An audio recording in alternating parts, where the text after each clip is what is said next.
Finally, the Buddha was ready to teach. He decided he would first help the 5 monks he had met at Uruvela. They were now living and practicing austerities at Sarnath, the deer park. The Buddha proceeded to Sarnath. At Sarnath, the Buddha began his long journey as a teacher and a master. The 5 monks spotted the Buddha enter the park. But as he approached them, they realized that Siddhartha had achieved what they could not. Siddhartha was now the Buddha. They rose up and welcomed him. At the place of this meeting stands a stupa with what appears to be a monument erected on top at a later period. The 5 monks addressed the Buddha with respect and requested him to teach them the path to enlightenment. During the first night, the Buddha was silent. During the second night, the Buddha made a little conversation, and on the third, he began his first discourse. The place is marked by a large stupa. The Buddha assembled the 5 monks and began speaking.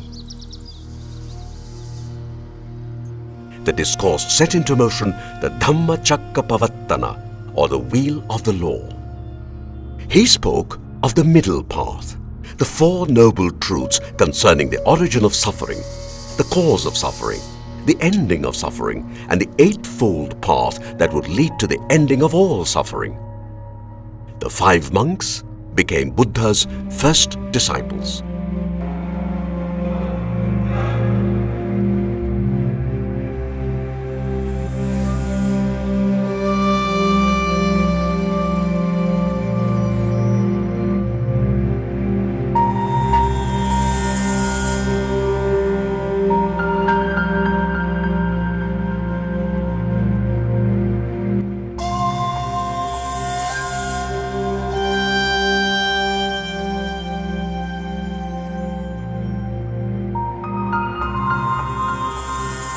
Word of the Buddha's presence soon spread.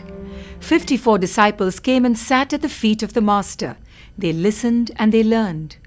After their initiation, these 54 were then sent to spread and teach the words of the Buddha. This was the starting of the Sangha, the holy order. At the big stupa, you can see hundreds of pilgrims praying and chanting. Walking around the stupa, softly chanting the Buddhist mantra, the devotees complete their pilgrimage to the site. The Buddha spent the next rainy season in Sarnath. Buddhism flourished in Sarnath with the support of the local rulers and wealthy merchants. The monastery at the deer park flourished and was active for over 1,500 years.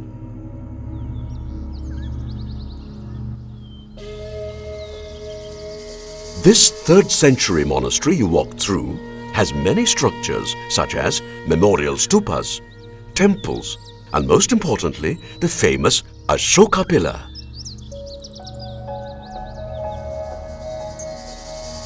Why has this pillar gained importance? Walk to the nearby ASI Museum and you will see as you enter the highly polished and beautifully preserved lion top.